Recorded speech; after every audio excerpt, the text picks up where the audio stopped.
when you first learned about the Pythagorean theorem, it was almost certainly in the context of finding the lengths of sides of right triangles.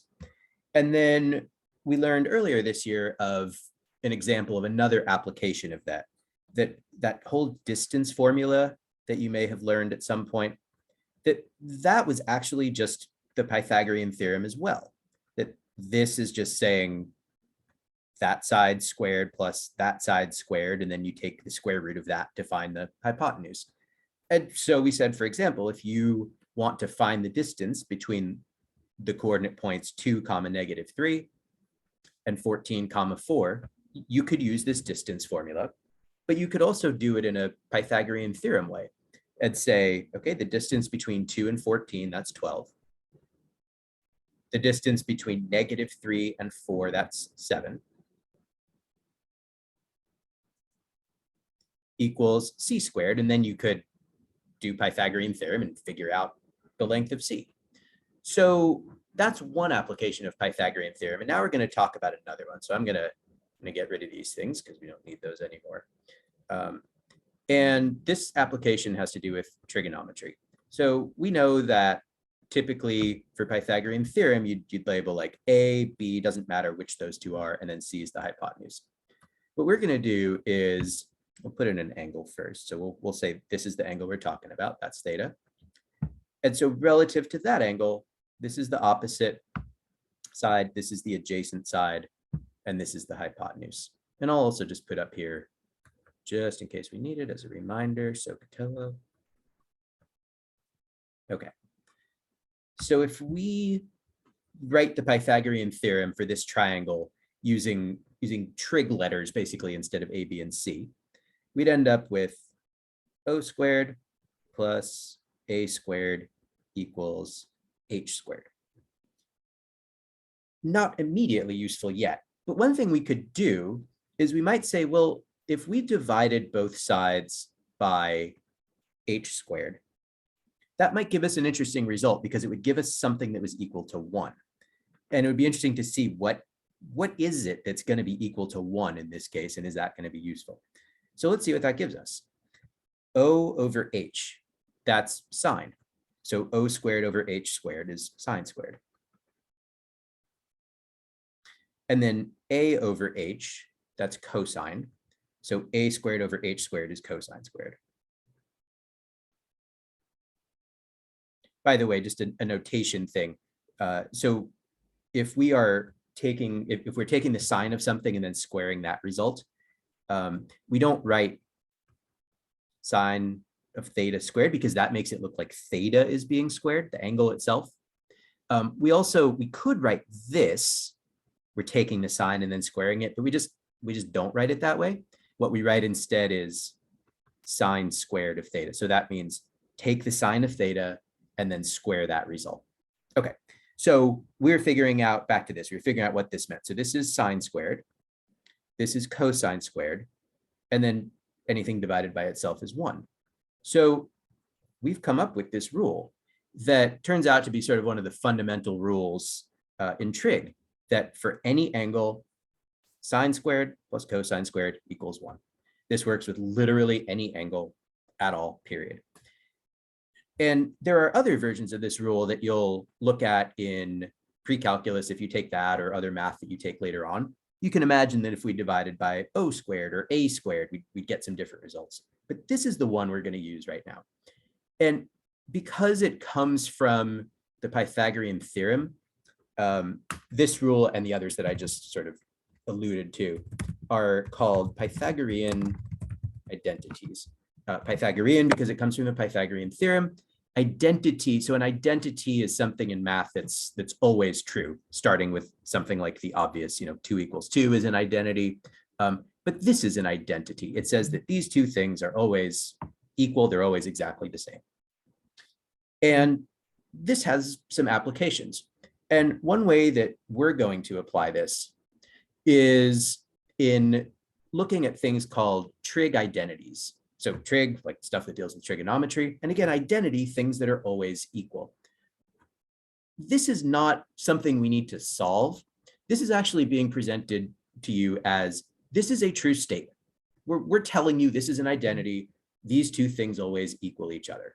That if you, I don't even want to read it out, but if you calculate that for any angle, it will equal just the sine of that angle. And for this type of question, what we're being asked to do is not to solve for anything, but to prove that this is the case. So the directions will say something like, prove the following trig identity. And I'm just going to write again, we really only have at this point one rule we're going to use for this. Again, there's other rules that later on in math you might learn. Cosine squared theta equals 1. Okay. So if we look at this side, it makes sense to simplify the more complex side. So if we look at this side, one thing that we can do, just sort of with the normal math rules, both terms have sine in them, so we can factor out sine of theta. Okay, so if we have sine cubed, we factor out sine to the first, that gives us sine squared. Plus, and then we factor out sine of theta, that just leaves cosine squared of theta. And I'll just bring this right side down here. Equals sine theta. Well, we have this rule that we were just looking at, that we just demonstrated on the last page. Sine squared plus cosine squared of any angle is just 1. So that part really doesn't do anything. We can, that's 1, we don't need to do anything with it. And we're left with sine of theta equals sine of theta. Once these two things are identical, we've proven that this original statement is true. So that's an example of proving a trig identity. And the format that we use for this is basically we pick one of the sides and just work on that until it matches up with the other side. And on the third example, I'll bring that up again. You'll see it a little bit more clearly. So here's another one, same directions. Our job is to prove the following trig identity, prove that this is true. If you'd like, you can pause the video and see if you can find a way to do this yourself. So we're going to start again with the more complex side. And one thing that we might recognize from the past is that although these are fourth powers, we can write this as a difference of squares. So this is sine squared squared. This is cosine squared squared. I'm not going to copy this each time. We'll just kind of work on the left side until it matches this. So this is a difference of squares. It's the square of sine squared minus the square of cosine. Okay, I just said square a lot in that sentence. Pause if you need to understand clearly that this is a difference of squares. It's thing squared minus another thing squared. Okay. And we know the format for that. Basically, it's, and I'll write it over here if we need the reminder, just in case. So that would be, so the format for difference of squares is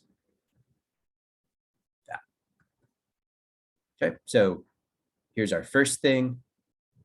So we'll go that plus the second thing, and then that minus the second thing.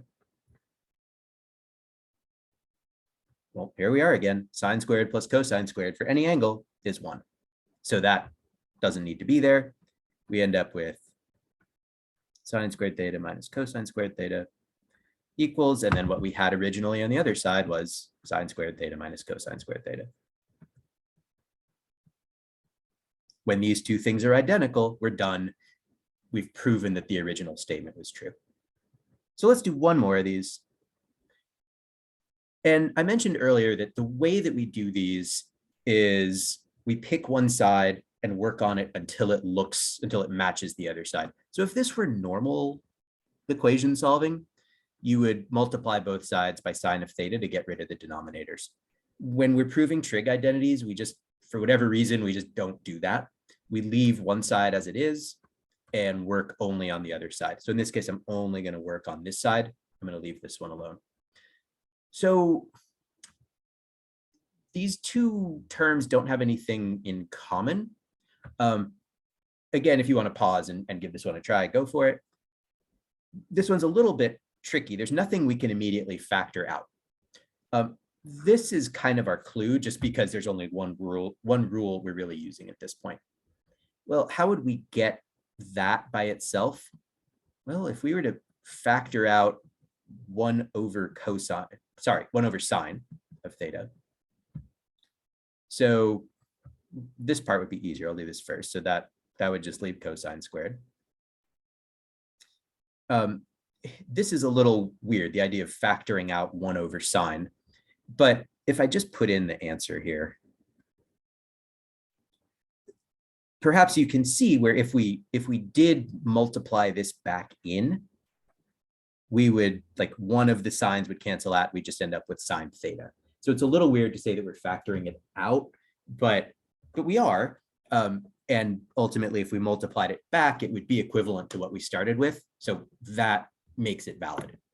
And again, we end up with sine squared plus cosine squared of theta, and sine squared plus cosine squared of any angle is 1. So that goes away, and we're just left with 1 over sine theta equals 1 over sine theta. So we've proven that the original statement was true. Again, there's much more complex versions of this with rules that we're not going to get into. This is really the only rule we're going to do this with, is sine squared of theta plus cosine squared of theta equals 1. So for any angle, square the sine, square the cosine, add them together, you will get 1. It comes just from the Pythagorean theorem. And when you're using it to prove trig identities, it helps that you'll know what to look for.